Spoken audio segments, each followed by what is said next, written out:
Bismillahirrahmanirrahim. Assalamualaikum warahmatullahi wabarakatuh. Kita mulakan soalan SPP kertas 1 kita dengan soalan yang pertama. Soalan pertama, bentukkan persamaan kuadratik dengan punca-punca A dan 2 per A. Beri jawapan anda dalam bentuk A. So, dia suruh kita buat equation kuadratik berdasarkan kepada punca yang dia dah bagi. So, kita boleh tahu rumus bagi equation kuadratik yang telah diberi punca adalah X kuasa 2 tolak HTP X tambah HTP sama dengan kosong. HTP tu hasil tambah punca atau kata nama lain dia sum of root. HTP tu hasil darab punca, product of root. So, dia suruh kita buat HTP dengan HTP dia berdasarkan kepada punca yang dia dah bagi tadi. So, kita buatlah dia punya HTP dengan HTP berdasarkan punca dia. So, kita buat. Nanti HTP kita akan dapat A tambah 2 per A sama dengan A kuasa 2 tambah 2 per A. Ni HTP dia. HTP dia A darab 2 per A. Dia punya A sama kan? So, kita dipotong-potong. Kita potong-potong. Kita akan dapat HTP dia 2. So, kita masukkan nilai HTP dengan HTP dia tadi dekat equation dia. So, lepas kita dah masukkan, kita akan dapat dia punya equation dia X kuasa 2 tolak A kuasa 2 tambah 2 per A X tambah 2 sama dengan kosong. Tapi kita tengok dia punya HTP dia ni dalam bentuk pecahan kan. So, kita boleh murnikan lagi dengan kita reducekan semua equation ni, kita darabkan dengan A. Kenapa kita darabkan dengan A? Sebab kita nak buang pembawah bagi pecahan ni lah, A ni. So, lepas kita dah darabkan semua dengan A, kita darabkan semua dengan A, so kita akan dapat hasil jawapan akhir dia adalah A X kuasa 2 tolak dalam kurungan A kuasa 2 tambah 2 X tambah 2A sama dengan kosong. So, inilah jawapan akhir dia. So, saya harap anda semua faham dengan penjelasan saya. Sekian itu saja daripada saya. Sekian, terima kasih. Assalamualaikum warahmatullahi wabarakatuh. Jadi kita masuk untuk soalan yang kedua, SBP kertas 1. Jadi soalan nombor 2 ni tajuk besar kita ialah janjang. Sekumpulan 150 orang pelajar telah dipilih untuk melakukan suatu projek. Jadi 150 orang pelajar ni akan jadi A dia dalam beberapa minggu tertentu. Pada minggu kedua, 4 orang pelajar menarik diri dari program projek tersebut. Jadi, waktu minggu pertama, pelajarnya ialah 150 dan minggu kedua ialah dia berkurang sebanyak 4 orang iaitu 146. Pada minggu berikutnya, 4 orang pelajar lain menarik diri. Jadi secara automatik kita tahu yang ni adalah janjang aritmetik sebab dia berkurang sebanyak 4. Dia berkurang, maksudnya tolak 4. Dan seterusnya. Cari bilangan minggu projek tersebut dapat diselesaikan apabila hanya terdapat 22 orang pelajar sahaja yang tinggal pada minggu tersebut. Okay, jadi dia nak minggu projek tersebut dapat diselesaikan apabila terdapat 22 orang sahaja pelajar yang tinggal pada minggu tu. Okay, jadi kita tahu dia nak bilangan minggu 22 orang pelajar je tinggal. Maksudnya Tn sama dengan 22. First kita tahu A sama dengan 150, T1 150. Jadi nak cari D, D adalah T2 tolak T1. Jadi kita dapat negatif 4. Okay, jadi kita nak tahu bilangan minggu 22 orang pelajar tinggal, dia Tn sama dengan 150 tambah N tolak 1 dengan negatif 4 dia sebagai D. Okay, lepas kita buat linear, jadi kita dapat N sama dengan 33. Secara tidak langsung, minggu ke-33 adalah bilangan minggu projek tersebut dapat diselesaikan dan mempunyai 22 orang pelajar. Soalan nombor 3. Dia dah bagi 1 M kuasa 2 dengan M kuasa 4 ni adalah 3 sebutan pertama untuk janjang geometri. Soalan minta cari hasil tambah sebutan hingga ke tak terhinggaan dalam sebutan M. Okay, kita tahu rumus hasil tambah sebutan hingga ke tak terhinggaan ni adalah S infinity A per 1 tolak R. Kita dah tahu A dah dapat adalah iaitu 1. Yang R ni adalah nisbah sepunya. Kalau untuk janjang geometri, nak cari nisbah sepunya adalah T2 bahagi T1 ataupun T3 bahagi T2. Okay. Kalau dah buat macam tu, dapatlah ratio dia M kuasa 2. Dah dapat nisbah sepunya, masukkan je lah dalam persamaan. Okay, so soalan nombor 4 ni, dia ni adalah tajuk kamiran. Okey. So sekarang ni maklumat yang dia bagi. Dia bagi D kuasa 2Y over DX kuasa 2 sama dengan 18X, iaitu pembezaan kali kedua. Lepas tu dia bagi dy over dx sama dengan 13, y sama dengan 11, x sama dengan 1. Okey, so sekarang ni dia suruh kita cari persamaan lengkung. So persamaan lengkung adalah kita kena cari y dia. So bila dia bagi dy dx, kita nak cari y, kita akan kamirkan dy dx tu. Tapi sekarang ni dia bagi kita D kuasa 2y over dx kuasa 2 sama dengan 18x. Itu adalah pembezaan kali kedua. So kita kena kamirkan dia 2 kali untuk dapatkan y. So maksudnya kita kamirkan kali pertama untuk kita dapatkan dy over dx. Lepas tu kita kamirkan lagi sekali untuk kita dapatkan y. Okey, so sekarang ni 18x tu kita kamirkan dia dapat bentuk macam ni. Okey, lepas tu kita kamirkan dia. So 18x kuasa 2 bahagi 2. Kamiran adalah kuasa tambah kuasa bahagi. Lepas tu kita kena tambah dengan C sebab dia adalah kamiran tak tentu dan dia tak ada had. So kita kena tambah dengan C. So 18 bahagi 2 dapatlah 9x kuasa 2 tambah C. Okey, so sekarang ni kita nak hilangkan C ni. Kita nak gantikan C ni dengan satu nilai. Sebab itulah dia bagi kita dy dx tadi 13, x tu sama dengan 1. So kita gantikan je. So dapatlah C sama dengan 4. Okey. So persamaan kita dy over dx sama dengan 9x kuasa 2 tambah 4. Tapi sekarang ni kita baru dapat dy dx. Sedangkan kita nak cari y. So kita kamirkan lagi sekali. So kita akan dapat 9x kuasa 3 bahagi 3 tambah 4x tambah C. Kita kena tambah C sebab dia adalah kamiran tak tentu dan dia tak ada had. Okey, so sekarang ni 9 bahagi 3 kita dapat y sama dengan 3x kuasa 3 tambah 4x tambah C. So kita nak kena dapatkan nilai C ni. So dia dah bagi y tadi sama dengan 11, x sama dengan 1. So kita gantikan dia, dapatlah C sama dengan 4. So persamaan lengkung kita adalah y sama dengan 3x kuasa 3 tambah 4x tambah 4. Bismillahirrahmanirrahim. Assalamualaikum warahmatullahi wabarakatuh. Hari ini saya akan bentangkan soalan 5 SBP kertas 1. Kita baca soalan terlebih dahulu. Raja 1 menunjukkan dua lengkung y sama dengan hx, y sama dengan gx dan garis tangen bagi setiap lengkung yang terletak apabila x sama dengan kosong. Kedua garis tangen adalah selari dan kecerunan garis tangen y sama dengan gx pada titik P ialah 1. Diberi bahawa fx sama dengan hx per gx, cari f prime kosong. Jadi soalan ni sebenarnya dia nak kita cari f prime kosong. Jadi f prime kosong ni sebenarnya apa? F prime kosong ni sebenarnya kita bezakan fx dan kita masukkan x ataupun kita gantikan x dengan kosong. Jadi sebelum kita nak bezakan ataupun kita nak dapat f prime kosong, kita mesti ada fx, iaitu benda yang kita nak bezakan. Jadi fx sama dengan hx per gx. Tapi kita tak boleh terus bezakan. Kita kena cari dulu hx dan gx ni apa. Okey, untuk mencari hx dan gx ni apa, kita kena tahu yang hx dan gx ni lengkung.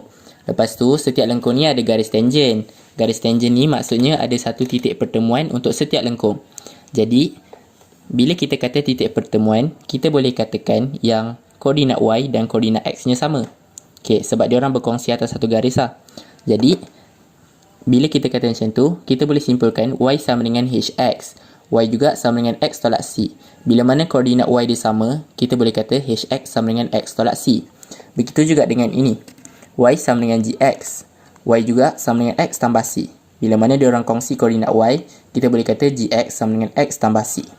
Jadi fx kita dah dapat sama dengan x tolak c bahagi x tambah c. Okey, sekarang ni soalan dia minta f prime kosong. Jadi kita kena bezakan fx. Untuk kita bezakan fx yang ada penyebut, kita mesti gunakan rumus pembahagian, iaitu v du over dx tolak u dv over dx bahagi dengan v kuasa 2. Okey, sekarang kita kena tentukan mana satu u, mana satu v. Okey, kalau kita sebut nombor a, b, c, d, e kan, u ni datang dulu daripada v. Jadi u dululah. So ini pun sama, ni datang dulu daripada yang bawah. So u ialah x tolak c. Jadi du over dx sama dengan 1. V juga sama dengan x tambah c. dv dx sama dengan 1. Jadi kita masukkan terus dalam rumus. Okey, disebabkan dia nak f prime kosong, so kita boleh terus gantikan x tu dengan kosong. So kosong tambah c, tolak dalam kurungan kosong tolak c, bahagi kosong tambah c kuasa 2. Kemudian kita akan dapat 2C per C kuasa 2. Dan akhirnya kita mudahkan, dapatlah jawapan 2 per C. Okey, itu sahaja daripada saya. Sekian, terima kasih. Okay, Assalamualaikum warahmatullahi wabarakatuh. Hari ini saya akan bentang soalan 6 SPP kertas 1. Okay, soalan ni berkaitan dengan pembezaan. Maklumat yang diberi ialah A sama dengan 1 per 2 X kuasa 2 X tambah 2. Okay, soalan pertama, dia minta dA per dx. dA per dx ni adalah pembezaan bagi fungsi A. Tapi kalau kita tengok fungsi A, dia agak sukar untuk kita bezakan. Jadinya kita kena kembangkan dulu. Bila kembangkan, dapatlah 1 per 2 X kuasa 3 tambah X kuasa 2. Baru boleh bezakan. Macam nak bezakan? Kuasa darab depan, kuasa tolak 1. So kat sini, 3 darab 1 per 2 jadi 3 per 2. Kuasa tolak 1. So jadi X kuasa 2. Macam tu juga yang ni.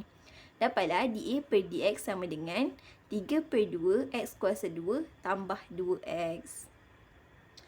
Okey, seterusnya B. Tentukan anggaran perubahan bagi A bila X berubah sebanyak P% daripada 2. Kalau anggaran perubahan, formula yang kita kena hafal ialah delta Y per delta X sama dengan dy per dx. Tapi dekat sini, saya guna delta A sebab berkaitan dengan fungsi A. So, delta A per delta X sama dengan dA per dx. Tapi dekat sini, dia minta tentukan anggaran perubahan bagi A. So, dia maksudnya dia nak delta A. Delta X ni, pindahkan dia ke sini. Dapatlah dA per dx darab delta X. dA per dx kita dah dapat daripada sini. So, masukkan je dalam ni. Sekarang ni, kita kena cari delta X saja. Okay, tengok balik soalan. Dia bagi maklumat. X berubah sebanyak P% daripada 2. Maksudnya, delta X sama dengan P per 100 darab 2. Dapatlah 2P per 100. Masukkan dalam ni. Lepas tu, X ni kita boleh gantikan dengan 2. Kenapa 2? Sebab 2 ni adalah nilai asal bagi X. So, masukkan 2. Dapat 10 darab dengan 2P per 100. Darabkan dapat 20P per 100. Dapatlah 0.2P. Sekian, terima kasih. Bismillahirrahmanirrahim. Assalamualaikum warahmatullahi wabarakatuh. Okey, soalan nombor 7 SBP. Di bahawa Kx ialah satu fungsi dengan keadaan X sama dengan 7 tambah Kx per 3 tolak Kx. Cari K, songsangan K nilai 2.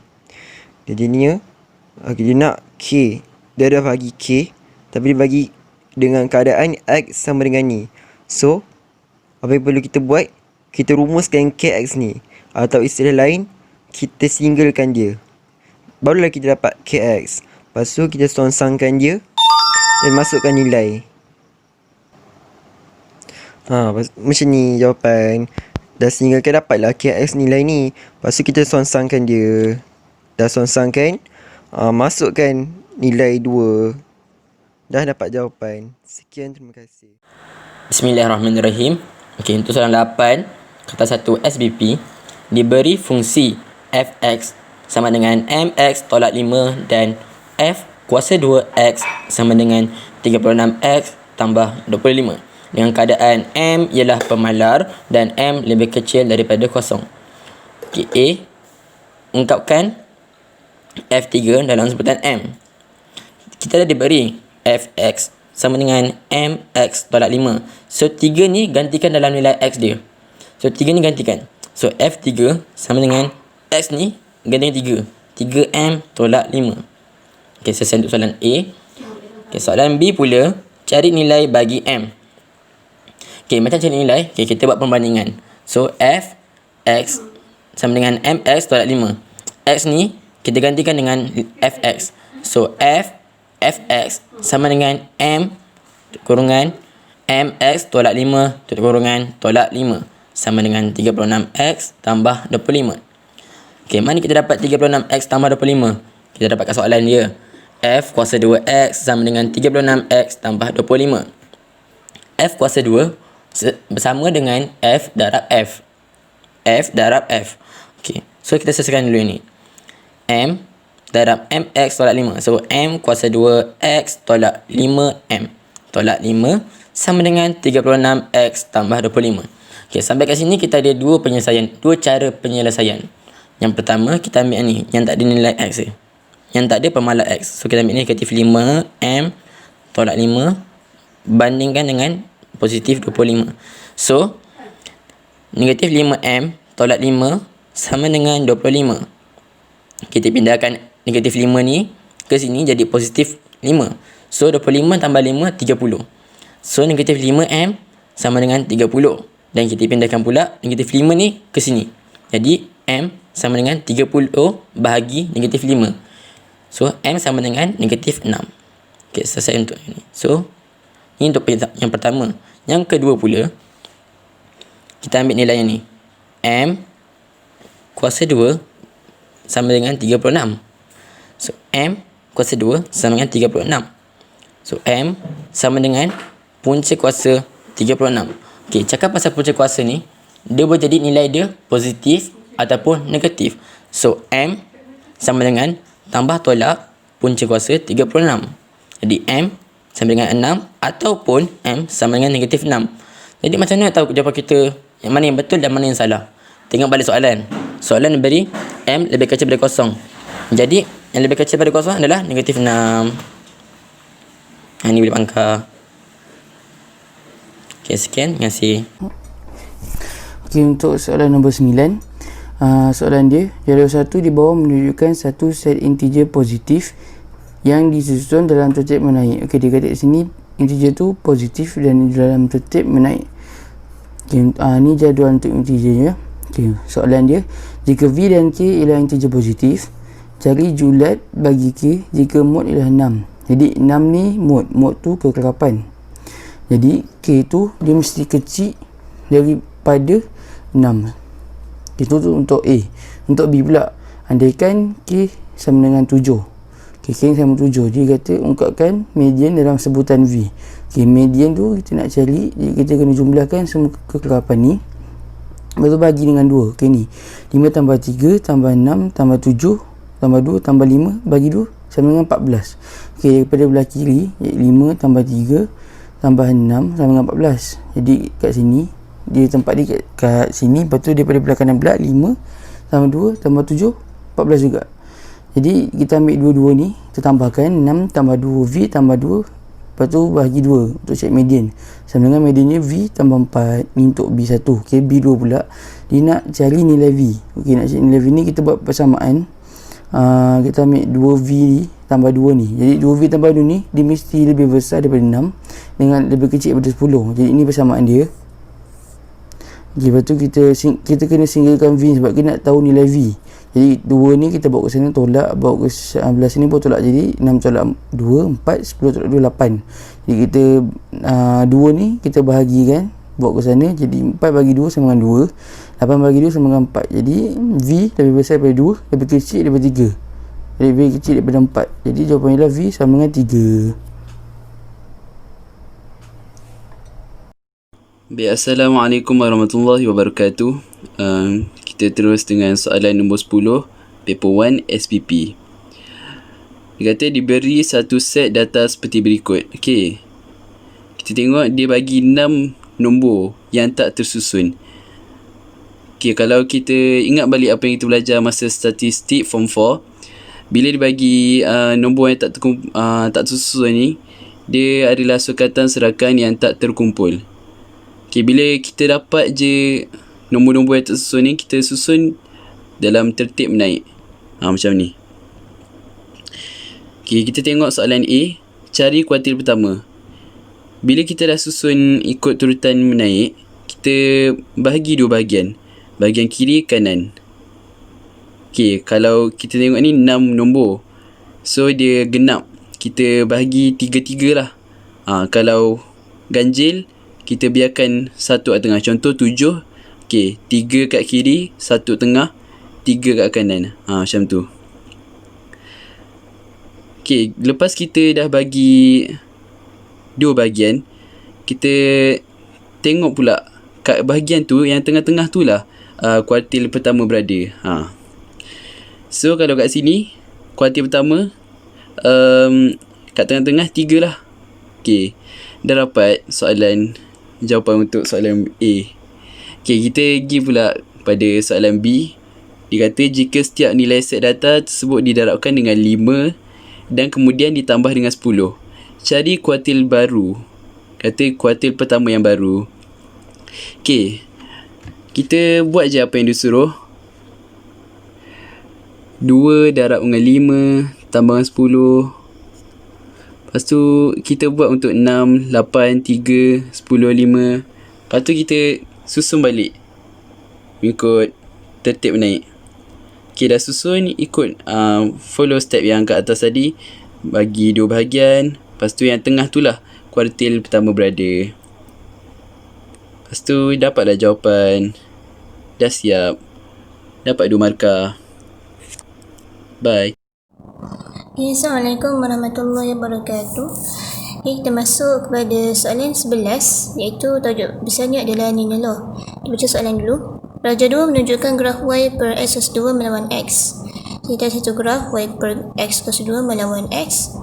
Diberi bahawa kecerunan garis lurus PQ ialah negatif 23 dan titik P terletak pada paksi Y per X plus 2. P terletak pada paksi.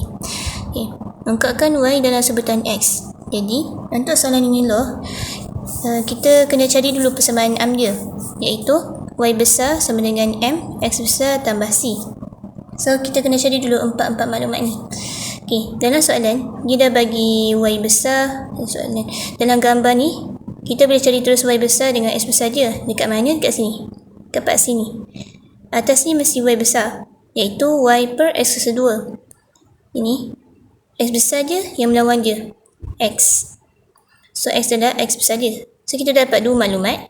Okay, so kita kena cari lagi 2 maklumat, iaitu M dan C. M ni kecerunan, dia dah bagi dalam soalan, iaitu negatif 2/3. So kita dapat M. Sekarang ni C. C adalah petasan Y. Masalahnya sekarang ni soalan tak bagi petasan Y, tapi dia bagi titik P terletak pada paksi ni. Maksudnya titik P ni sebenarnya dia berpintas pada paksi Y besar ni. Bermaksud titik P ni adalah pintasan Y. Cuma kita tak tahu koordinat dia. Okay. Bila mana kita kata P ni adalah pintasan Y, bermaksud X dia sama dengan kosong. Jadi kita kena cari dulu koordinat P ni.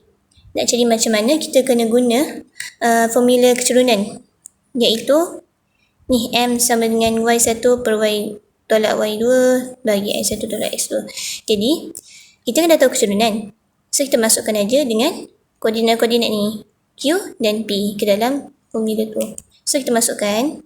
So pusing-pusing kira, kita akan dapat C sama dengan 2. Maksudnya adalah pecahan Y kita adalah 2 lah. So sini 2. Okay, jadi kita dah dapat keempat-empat maklumat ni. Jadi kita masukkan dalam persamaan am dia balik, iaitu Y besar sama dengan X besar tambah C. So kita masukkan je Y besar je Y per X plus 2, M kecerunan iaitu 2/3, X besar adalah X, dan C dia yang kita cari tadi iaitu 2. Okay, tapi soalan minta ungkapkan Y dalam sebutan X. Bila mana dia minta ungkapkan Y, maksudnya kita kena jadikan Y perkara rumus.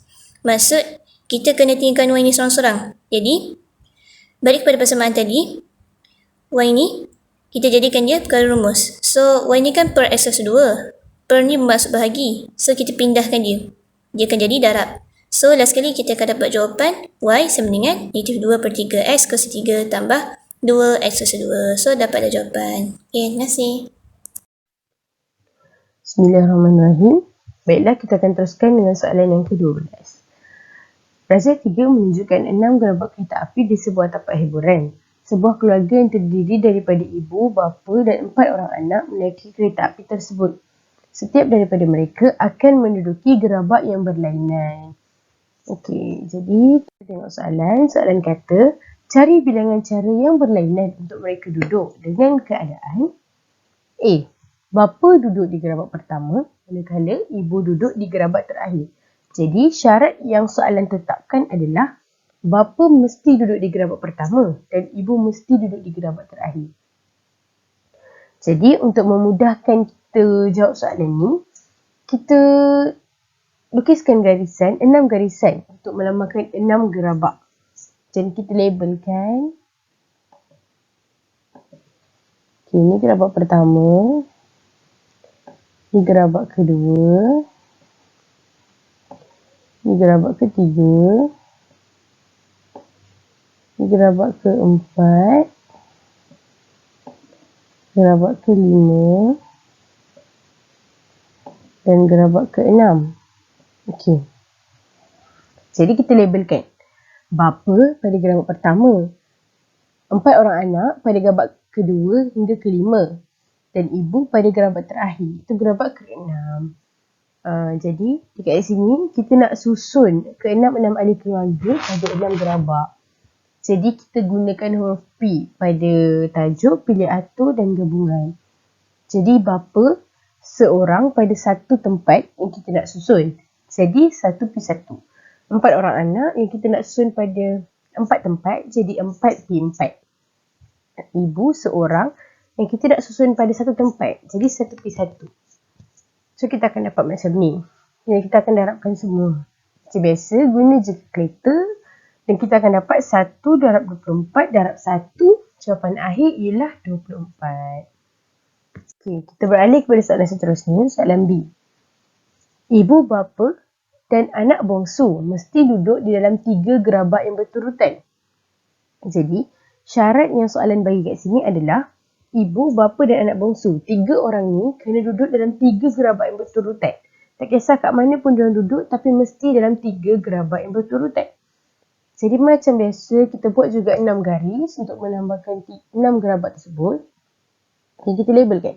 Gerabak pertama, gerabak kedua, gerabak ketiga, 4, 5 dan 6. Okey.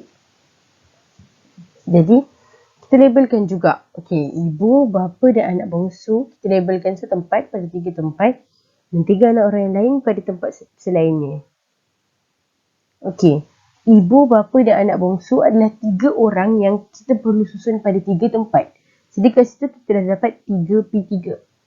Okey, sekarang ni disebabkan ibu, bapa dan anak bongsu mereka tidak boleh dipisahkan, jadi diorang kena sentiasa bersama.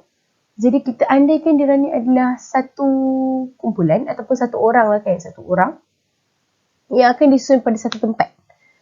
Dan 3 orang anak lain adalah 3 orang yang akan disusun pada 3 tempat. Jadi keseluruhannya ada 4 orang yang akan disusun pada 4 tempat. Jadi kita akan dapat kat situ 4P4. Jadi akhirnya kita akan dapat 3P3 darab 4P4. Macam biasa, hanya guna je kalkulator. Kita akan dapat 6 darab 24. Dan jawapan akhir adalah 144. Sekian saja untuk soalan 12. Bismillahirrahmanirrahim. Assalamualaikum warahmatullahi wabarakatuh. Kita sambung dengan soalan SBP paper 1 soalan 13. Jadual 2 menunjukkan bilangan guli berwarna merah dan kuning yang berlabel A dan B di dalam sebuah kotak. Guli yang berlabel A, merahnya ada 2, kuningnya ada 6. Guli yang berlabel B, merahnya ada 4 dan kuningnya ada 5. Okey. 2 biji guli dipilih secara rawak daripada kotak itu. Cari kebarangkalian bahawa kedua-dua guli itu dilabel dengan huruf yang sama tetapi berlainan warna. Daripada maklumat ni kita boleh jumlahkan jumlah guli ialah 17. Okey, kita pindahkan maklumat ini ke dalam maklumat rajah pokok. Okay. Sekarang ni soalan ni ada 3 peristiwa, iaitu peristiwa A dan peristiwa 1. Dalam kotak tu ada guli A dengan guli B. Kalau nak dapat guli yang berlabel A ialah 8/17. Kalau B pula 9/17. Kalau kita nak dapatkan guli dalam sekali ambil tu, nak dapatkan guli A yang warna merah adalah 2/8. Guli A berwarna kuning ialah 6/8. Kalau B pula sekali ambil tu, kali pertama kita ambil, merah ialah 4/9, kuning ialah 5/9. Kalau kali kedua kita ambil merah untuk yang berlabel A, kali kedua ambil kebarangkaliannya 1/7 dan kuning ialah 6/7. Kenapa per 7? Sebab guli yang berlabel A tadi kita dah ambil 1. Kan first jumlahnya 8. Bila kita dah ambil 1, jadi jumlahnya dah 7. Jadi kalau kali kedua ambil, R ialah 1/7, Y ialah 6/7. Kalau kali kedua ambil, first kita ambil kuning. Jadi yang kali kedua ambil, kalau merah 2/7, kalau kuning 5/7. Kalau B pula, kalau first kita ambil merah, kalau nak ambil merah lagi sekali, kita dapat 3/8 kebarangan untuk kali kedua, dan kuning 5/8. Kalau guli yang berlabel B, first kita ambil kuning. Kalau secondnya, kalau nak dapat merah, 4/8 kebarangan kalian. Kalau kuning, jadi kebarangan ke sama, 4/8. Okay. Sekarang ni, soalan nak huruf sama, tapi berlainan warna. Jadi kita boleh ambil yang ni. First, kalau guli berlabel A, kalau merah first, jadi kuning yang kedua. Jadi A, merah dan kuning. Kalau kali pertama kita ambil berlabel A, kuning, jadi kita kena ambil warna merah yang second tu. Jadi A, kuning dan merah. Kalau B pula, kalau kita dapat B, kalau first dapat merah, mestilah yang kedua kita kena ambil kuning. Jadi B, merah dan kuning. Jadi yang ni B, kuning first, lepas tu second mestilah merah. Jadi B, guli berlabel B, warna kuning dan warna merah. Jadi kita masukkan nilai-nilai kebarangkalannya. Kalau kebarangan kalian dapat A, 8/17. Kalau kebarangan kalian dapatkan merah, yang first tu ialah 2/8. Kalau kan berlain warna, jadi kuning ni kebarangan kali kedua ambil ialah 6/7. Jadi seterusnya. Dapatlah jumlah akhir sekali ialah 59/119. Okey, sekian, terima kasih. Assalamualaikum.